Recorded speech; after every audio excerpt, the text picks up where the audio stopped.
Can you cure a criminal's mind? I mean, really? It's a huge question, one that psychologists have been wrestling with for, well, over 100 years. Today, we're going to dive into three really different ways they've tried to tackle this, what we call individualistic policies, all designed to change an offender's behavior. So yeah, that's the big question that's going to hang over everything we talk about today. Can a criminal actually be cured? It's a pretty provocative idea, right? And for decades, the main approach in psychology has been to zoom in and focus on the individual. And these approaches have a name. They're called individualistic policies. The whole idea is right there in the name. It's all about treating one single offender, trying to get into their head and change their thinking or just change their actions to stop them from committing more crimes. All right, here's the game plan. We'll start in the past with a classic, psychoanalysis. Then we'll jump to something more hands-on, behavior modification. After that, we're getting into the really extreme and controversial stuff with aversion therapy. And finally, we'll wrap it all up and see what the verdict is. Do any of these actually work? Okay, first step, psychoanalysis. This one is all about getting out the shovels and digging deep, deep into an offender's unconscious mind. The hope is to find the hidden root cause of why they commit crimes. So the thinking behind this, and you can definitely see Freud's influence here, is that criminal behavior comes from stuff that's been buried deep down. Repressed thoughts, old traumas. The goal of the therapy is to bring all that baggage to the surface, pull it out into the light of the conscious mind where it can finally be dealt with. And the actual process is pretty much what you'd picture from old movies. You've got the patient, in this case the offender, lying on a sofa with the analyst sitting just out of sight. The analyst encourages something called free association. Basically, the patient just says whatever comes to mind, literally anything, no filter, no matter how weird or random it sounds. So the big question is, does it work? Well, the evidence isn't great. This quote from a researcher named Blackburn really says it all. Even way back in 1993, he was pointing out that there's just very, very little proof that this classic psychoanalysis approach actually helps offenders. And there are a few big reasons why. For starters, it takes a long time. It's not designed for quick results, which is kind of what the criminal justice system needs. But even bigger than that, you've got some serious ethical questions. I mean, you could be forcing someone to dig up incredibly painful memories their brain buried for a very good reason. All right, let's switch gears. Our second policy, behavior modification, forgets all about that mysterious unconscious stuff. Instead, it focuses on something you can actually see, people's actions. The idea here is super simple. Reward the good stuff, discourage the bad stuff. And a really common way to do this is with something called a token economy. Think of it like a point system.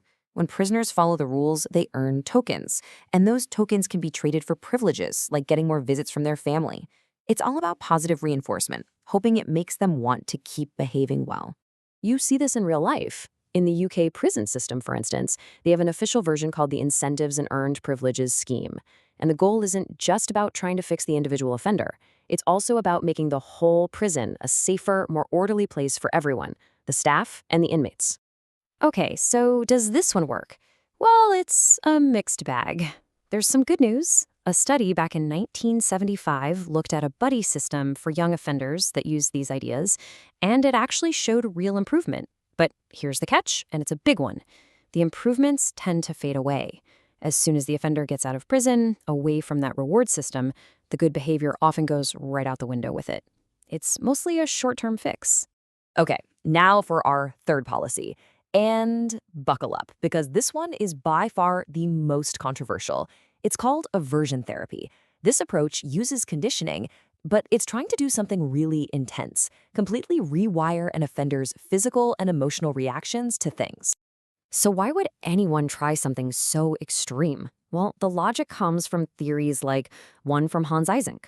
He basically argued that a lot of criminals have certain personality traits. They're extroverted, they're neurotic, that makes it really hard for them to learn from punishment in the normal way. They're just resistant to it.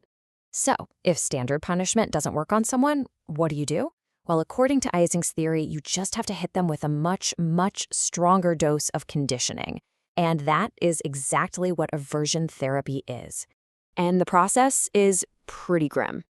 It goes like this. Step 1, the offender is told to think about an unacceptable sexual fantasy until they're aroused. Step 2, the second that happens, they get hit with something awful, like an electric shock or a drug that makes them sick. And step 3, they repeat this again and again. The goal is to force the brain to link that fantasy with pain and nausea, to literally kill the arousal. As you can probably guess, this therapy is massively controversial.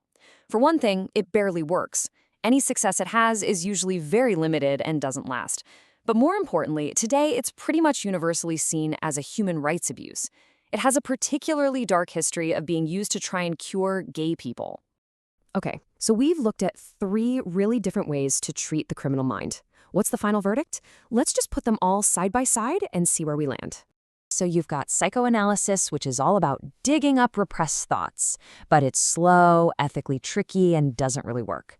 Then there's behavior modification, rewarding good actions. It can work, but only while they're inside. The effects just don't seem to stick in the real world. And finally, aversion therapy, using negative conditioning, which has huge ethical problems and barely any success to show for it. Which brings us all the way back to where we started. Can you cure a criminal? Looking at these policies with all their different problems, it seems like the answer is really complicated. And maybe it suggests that focusing only on the individual is the wrong approach. Maybe the real key isn't just about fixing the person, but taking a hard look at the society they come from. It's definitely something to think about.